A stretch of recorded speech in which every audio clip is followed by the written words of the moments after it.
हमारे channel scary speaks को subscribe करें। दोस्तों, आज हम वेरोनिका नाम की एक स्पेनिश मूवी के बारे में बात करेंगे जिसको नेटफ्लिक्स ने आज तक की सबसे हॉरर मूवी बताया है और इसके साथ फिल्म की कहानी एक सच्चे वाक़ये पर बेस्ड है। तो बगैर टाइम वेस्ट किए चलते हैं वीडियो की तरफ।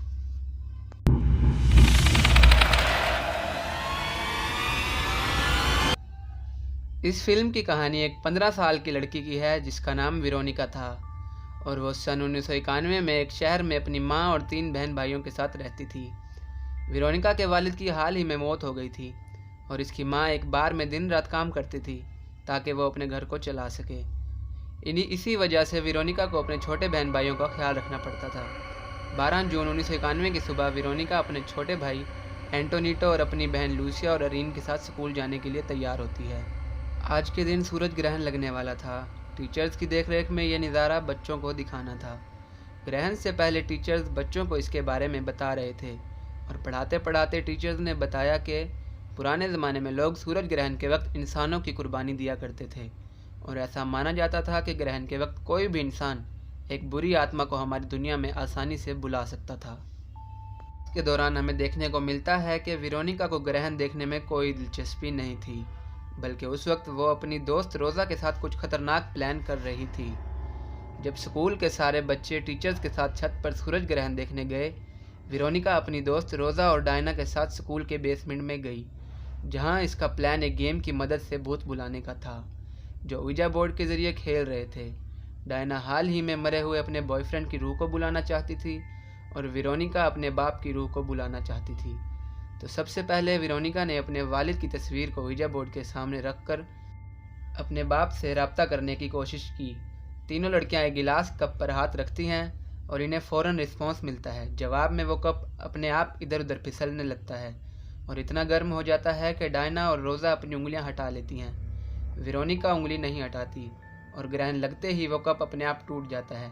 कप के टूटने से वेरोनिका की उंगली कट जाती है, जिससे इसका खून ouija बोर्ड पर गिर जाता है। वेरोनिका एक बुत की तरह बिल्कुल चुपचाप बैठी रहती है और ouija बोर्ड अपने आप ही 2 टुकड़ों में बंट जाता है। वहाँ बेसमेंट में पैरानॉर्मल एक्टिविटीज़ शुरू हो जाती हैं और डायना ज़ोर ज़ोर से चिल्लाने लगती है। वेरोनिका ज़मीन पर लेटकर कुछ अजीब बातें करने लगती है और फिर ज़ोर से वो एक शैतानी आवाज़ में चिल्लाकर बेहोश हो जाती है। अगले सीन में हम देखते हैं कि वेरोनिका अपने स्कूल के हॉस्पिटल वार्ड में थी और इसका चेकअप एक डॉक्टर ही कर रही थी। डॉक्टर का मानना था कि वेरोनिका शायद आयरन की कमी की वजह से बेहोश हो गई थी और इसे अपने खाने पीने पर ध्यान देना चाहिए। इसके साथ वो अपने सिबलिंग के साथ घर जा रही होती है, तो वो नोटिस करती है कि स्कूल में रहने वाली एक सिस्टर वेरोनिका को घूरे जा रही थी। लोग इन्हें सिस्टर डेथ बुलाते थे और यहाँ ख़ास बात यह थी कि सिस्टर एक अंधी औरत थी। तो आखिर कैसे वो वेरोनिका की तरफ लगातार देख रही थी, इसका जवाब इसी वीडियो में आगे मिलेगा। तो घर पहुंचते ही वेरोनिका के साथ अजीबोगरीब हरकत शुरू हो जाती हैं। वो खाना खाते खाते बिल्कुल फ्रीज़ हो जाती है। इसके जिस्म पर किसी के पंजों के निशान उभरने लगते हैं। उसी दिन जब वेरोनिका एंटोनीटो को नहला रही होती है तो उसे अपने कमरे से कुछ आवाज़ें सुनाई देती हैं। जब वो उस आवाज़ का पीछा करती है तो उस कमरे में कोई नहीं होता और वो अपने आप बंद हो जाती है और इसी एंटोनीटो के चिल्लाने की आवाज़ें आती हैं। वो किसी तरह भागकर जब बाथरूम तक पहुंचती है तो वहां एंटोनीटो बाथटब में चिल्ला रहा होता है। किसी ने गर्म पानी का नल खोल दिया था, जिससे एंटोनीटो का जिस्म जलने लग गया था। वो फ़ौरन एंटोनीटो को टब से बाहर निकालती है और उसके जिस्म पर मरहम लगाती है। ठीक उसी रात वेरोनिका एक सपना देखती है कि जिसमें उसके वालिद इसको पुकार रहे होते हैं और वेरोनिका के बिस्तर से कई शैतानी हाथ निकलकर इसे खींचने लगते हैं। इसके वालिद एक ब्लैक डीमन में बदल जाते हैं और इस पर हमला कर देते हैं। इस सब से वेरोनिका की आंख खुल जाती है और वो देखती है कि सब कुछ ठीक था। उन वाक़यात के बाद अगली सुबह वेरोनिका स्कूल जाती है, जहां इसकी दोस्त रोज़ा उसे बहुत ही इग्नोर कर रही होती है। इन सब से परेशान होकर वेरोनिका वापस स्कूल के बेसमेंट में जाती है, जहां उसे सिस्टर डेथ मिलती है। सिस्टर डेथ बोलती है कि वेरोनिका ने यह अमल करके बहुत बड़ी गलती कर दी है और इस अमल की वजह से इसके वालिद की नहीं बल्कि कोई शैतानी रूह हमारी दुनिया में आ चुकी है। वो हमेशा वेरोनिका के साथ चलती है और उस वक्त भी वो उसके साथ ही है। इसके अलावा सिस्टर डेथ बताती है कि इन्हें कुछ ऐसी ही चीज़ें दिखती थीं, इसी वजह से खुद ही इन्होंने अपनी आंखों को नुकसान पहुंचाया। लेकिन फिर इन्हें पता चलता है कि इन गैर मामूली चीज़ों को देखने के लिए आंखों की ज़रूरत नहीं होती। जाने से पहले सिस्टर डेथ बोलती है कि वेरोनिका को खुद अपने भाई और बहनों की हिफाजत करनी होगी।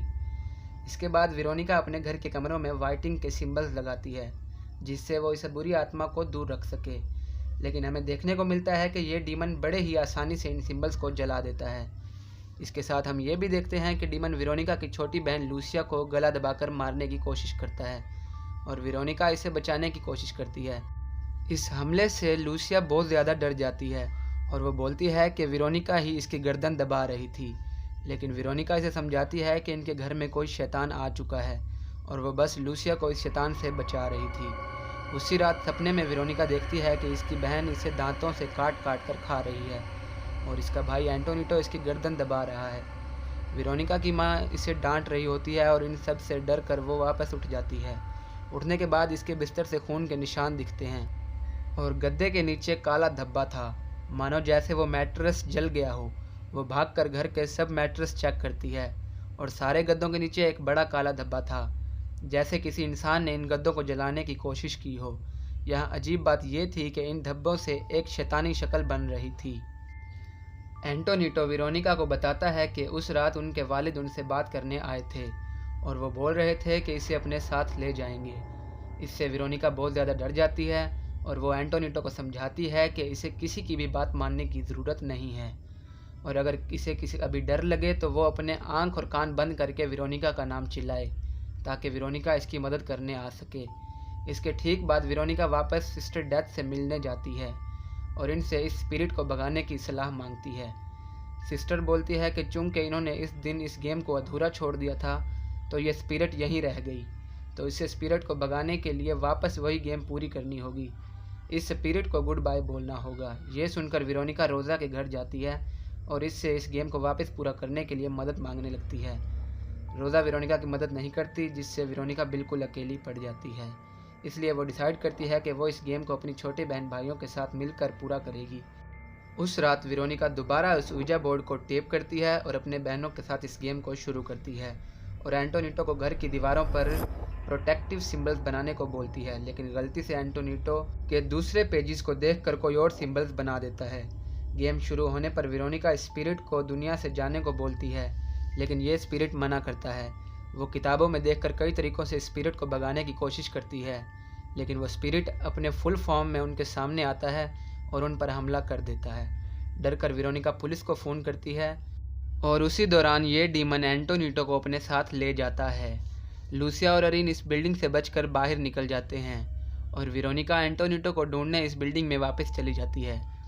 वह इसे अपने रूम के क्लोजेट में बंद पाती है और इससे बातें करने की कोशिश करती है, लेकिन एंटोनिटो अपने आंखें और कान बंद करके वेरोनिका का नाम पुकारता है।